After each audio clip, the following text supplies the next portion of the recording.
let's go and say, how do you cover that?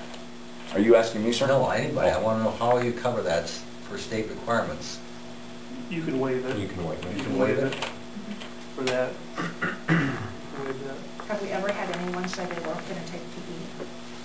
I mean, where we had to Some have students are full-time up there. It's yeah. waived. Sure, Yeah, but I it's mean, waived. we've never had anyone say they, I mean, they're not ever, we've not had kids say that they're not going to take it. It's only because they're full-time with him. Right, you know. right. Otherwise, they're back there, usually they want to take PE. And most of the kids that I think about, May I answer those that? kids enjoy PE. They want to be there. Most of my students leave at about 10 after 2, quarter after 2, that have the option for PE to go back and take PE because that is something they like to do. I have very few students ever say to me, I don't want to take it. Matter of fact, I can't recall a single student that said, I'm not taking it. I will go back because that's their pure interaction then. That's a kinesthetic exercising that they want all day long after sitting for 6 hours. They want to get up and move around, do something fun with their peers. Well, that's why I asked about those that are involved with you most of the time. Yes, So sir. you're basically talking about waiving. Yeah, no, very few of them do that. Very few. Matter of fact, I have students that have their PE required, and they go up to PE, and Mr. Bontrager allows them into class, and they're not even in the class just to get the activity. He's very generous on that aspect. I think that was very generous of him, taking these students on, even though they're not in his class, and he allows them to participate. Do they have to provide their own transportation? Yes, sir, and no, sir.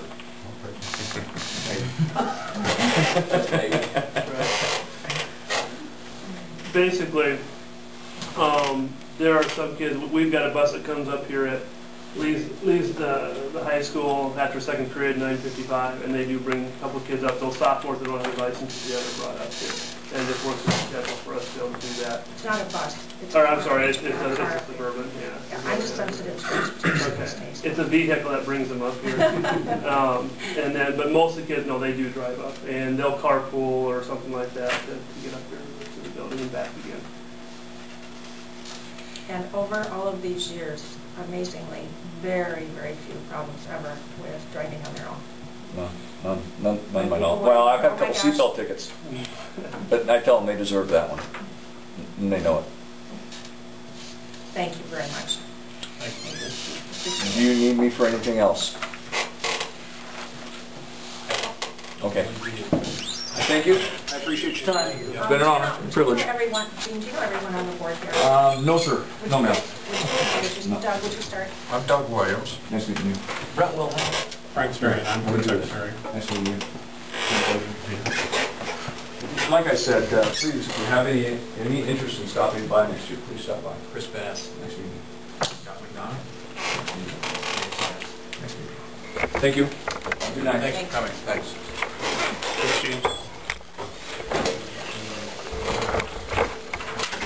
Do we want to continue that conversation? That's what I wondered. Should we just continue that Can we conversation segue just what a James little talked bit? about to What we're looking at doing? Yeah, go ahead. Gene's helping us at the middle school set up a credit recovery piece within the middle school, kind of a school within a school system where we'd have a staffing need, we'd have a scheduling need for students where if a student is failing, and we have quite a few, if a student is failing, for example, their 4th hour social studies course, and there is no way that they can pass for the year, they're failing that poorly. He's helping us set up something along the lines of what's done at a high school level at the Flex Ed Center. He's helping us with that aspect in the middle school. Obviously, it's a lower grade level, but it's just one different avenue for a student to have success in the middle school. We see it as early as 7th and 8th grade. We do have some students, obviously 5th and 6th grade, who struggle with math, who struggle with science. But for the most part, those kids that he's talking about, those at-risk profile kids, we start seeing them at the 7th grade level.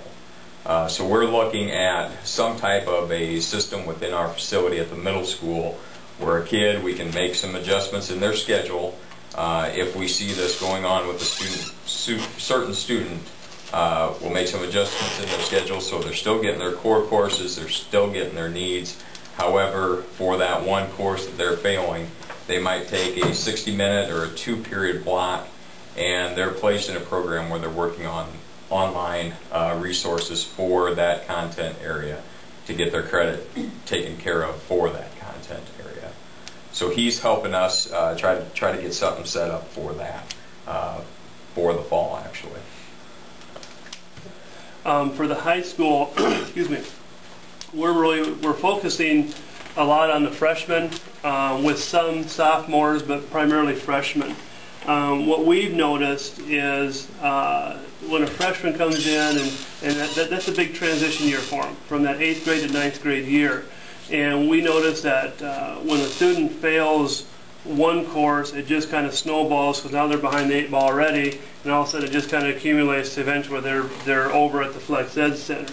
So part of our goal, part of our philosophy is going to be, we want to prevent kids from coming up to the Flex Ed Center. That's our goal. It really is. We do not want to streamline and have Gene with 60, 70, 80 kids. That's not the goal of that. So what we want to do at the high school is if we notice that there's a freshman, let's say he's taking or she's taking English 1, and we have freshmen who all of a sudden we look at their grades and they're down to 8%. Well, the chances of them successfully passing that class are very, very slim. So we want to be able to take that student out of that class and get them into a Flex Ed setting, but still keep it at the high school. That's why we were going to call that the school within a school concept, which is really what it is.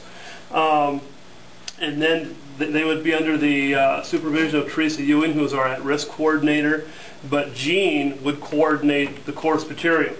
He is set up with a textbook company, Holt, Reinert, or Holt, Winston & Reinert, online courses that students can get on the computer, and it includes the textbook, it includes the tutorial, and the assessments for it. And that student can get on the computer and away they go under the supervision of Teresa, but Gene still wants to oversee the entire program. He sees that as his role. Teresa would just basically be the person monitoring, or she can answer some questions, she can do that, but primarily Gene's going to be the overseer of the program. It's still going to be in the high school, not up at the Flex Ed. What we would look at, and this is more of a scheduling thing and a scheduled discussion, is ideally you want a student to have at least 2 periods in order to work on that particular subject. It's hard to take 45 minutes and get them moving and moving forward, and all of a sudden before you know it the bell's ringing around in the class. We would have to kind of work with that and create that schedule. I shouldn't say we. Mrs. Wallison. Usually when I say we, it's her. But but the goal would be to work that schedule, just like what I said before, around what they're successful with. We don't want to pull them out of their math class, they're getting a good grade in there, or out of their Spanish class or whatever. We want to work that schedule around what they're successful at and find the time there. Right now, Gene is in the process, as we finish up for this school year, he's going to be coming back in June to work on between 10 and 15 courses he wants to get ready to go for next year.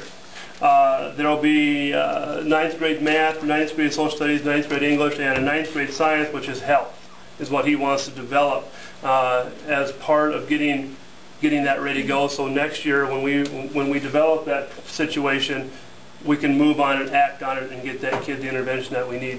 Does he ever have an aide or anyone with those kind of numbers? Yes, good question. He's got an aide up there right now in the morning. I think Kim Adams is as the at-risk coordinator at the middle school in the afternoon, but the morning primarily is his heavy time. Yep, good question. So, like I said, we're excited. It kind of goes back to the philosophy of why we have an at-risk coordinator, why we have a working lunch. We're trying to be more proactive than reactive. Let's try to prevent the kid from dropping out or moving into the Flex Ed. Let's do something about it before they move into that situation. So we have obviously some discussions to continue to work on, but we're moving in the right direction to help those students who do struggle within the confines of the classroom.